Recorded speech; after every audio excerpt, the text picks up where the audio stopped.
Hey everybody, Tony D and Little Joan here with your final video of the evening. We're going to take a look at super intelligence with Melissa McCarthy. Smash like and subscribe. Thank you for smash liking and subscribing. I just wanted to show off Joan's nice haircut. Did you get a nice haircut? I think so. Alright, so this is Mac's original, or it's from New Line Cinema, or I don't know what it's from. But the premise is an old classic sci-fi premise, which is a superintelligence comes to Earth and picks the most average human, in this case Melissa McCarthy, Carol Peters, and then decides that he is going, or the intelligence is going to judge humanity based on her and decide whether or not to destroy the world. Okay? So you can pretty much, since it's a comedy, write the rest. And so she likes James Corben, and so he does the voice because the superintelligence read in an email off the internet, because it's all about the internet, that she was part of she lied and said she was part of a fan club and got drunk one night and took these selfies.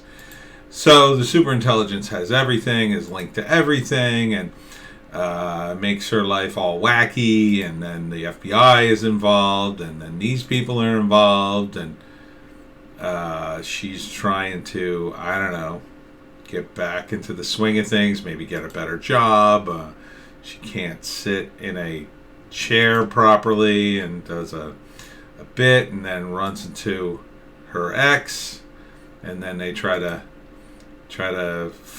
play her off as a romantic lead, and then of course a wacky changing room bit, which is always hilarious if you're, I don't know, from 1982, and you're the FBI guys, and it's all very important, and here's a big set piece, and here's some more things with TV screens, and here's some people in it, and Bobby Carnevale plays her ex, and they give her a pen, so she pushes the pen if the entity's going to destroy the Earth or something, and then they do a bit. I don't know. I didn't find it funny at all. Look, Melissa McCarthy was funny, kinda, in the first movie she was in, which was like that wedding movie, mostly because the rest of the movie was a total trash fire, in my view. And so, yeah, she was trying to do her best as the least known member of the cast, who had some lines to really, play against her type, right? So she was this stocky woman going on a bachelorette party, and she was being vulgar and outrageous, right? And everybody loved her for it. And then they decide she'd be, I don't know, the poster child for every movie ever since, because she's heavyset, and that's the new audience, older female, lesbian, possibly heavyset, right? Oh, she's relatable. But Melissa is a really good actress. She was in that movie where she played the writer who had scammed everybody. I forget what it was called. It was really good. So she's got talent, no doubt. I mean, most of the people you see on these movies got talent. Very rarely do they prop up, a totally talentless hack. The problem is these horrible, horrible concepts. I mean, this is not a 2-hour movie. It's just, it's been done. Number one, it's a Twilight Zone episode. It's not a full-length movie. It's an old concept, and it's not that funny. Melissa McCarthy is a good actress, and she's a pretty good comedic actress, but she's not a comedian, right?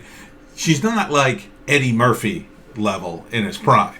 Like, when they put Eddie Murphy in a movie for the first couple of times, he was like amazing, because it was Eddie Murphy, for the first time on the big screen, and he was already super, super funny. Melissa's not coming off of that, right? She's she's talented, but she's not a comedic genius. She's not someone who's coming out like Dave Chappelle in a movie. That would be something, right? I mean, we've seen the Chappelle show back in the day and the stuff he could do. Give him a movie, I'm sure it'll be amazing. Amazingly funny. If he wanted to do it, which he probably doesn't want to do anymore. I mean, working with the big studios probably left such a bad taste in his mouth, and he has the money. Why should he even do it? He's got what he wants. He's a superstar, and he could go do comedy as much or as little as he wants. And I'm not knocking Melissa McCarthy, but this is just yet another thing just to take up your time and kill 90 minutes of your life, and it's just nothing. It's just nothing. You won't feel bad by the end of it, but I doubt you'll feel good. You'll just be like, okay, that was a movie. And some people who don't really see movies, I guess, will probably be like, oh yeah, that's really awesome. And they got this bit where like the FBI's watching her and her ex making up, and they're like, oh, it's nice to be watching somebody that's not a Russian gangster. It's like, yeah, it's not. This isn't something people can relate to. It's not, in my view. Like, comedy works when it has sort of a common thread. That's why, the coming of age movies. Everybody can relate to coming of age. Not everybody can relate to this. I just look at it and go, okay, I can see every joke coming from a mile away. It's not that it's horrible. It's not that it's even that cringy to watch. It's just not going to surprise me. I'm just going to be like, yo, that's the joke, all right. Yeah, that's where you should laugh. I prefer comedy. It's a little more, I don't know, daring, surprising, something. Give me something. That's why Melissa McCarthy was good in that first movie, because you didn't expect a character like her to suddenly stand out. Came out of nowhere. Made her a superstar. She was great. She's good as an actress. Let's just, it seems like some certain actors or actresses, they just sort of get in this groove and they just put you in everything. It's kind of like comics. In the world of comics, if you're a hot artist or writer, they put you on everything. They sell every damn comic they can until your star kind of dims, and then you're out. I feel that's way with Melissa McCarthy. That's why I don't blame her for wanting to make money while she can. At some point her star will dim, and then somebody else will be the hot thing, and and then what does she do? But in the meantime, it's just like raking it in with both hands. You end up making movies that are just like, meh. So, will I see this? No. I'm sure I can find 100 things better to do at my time.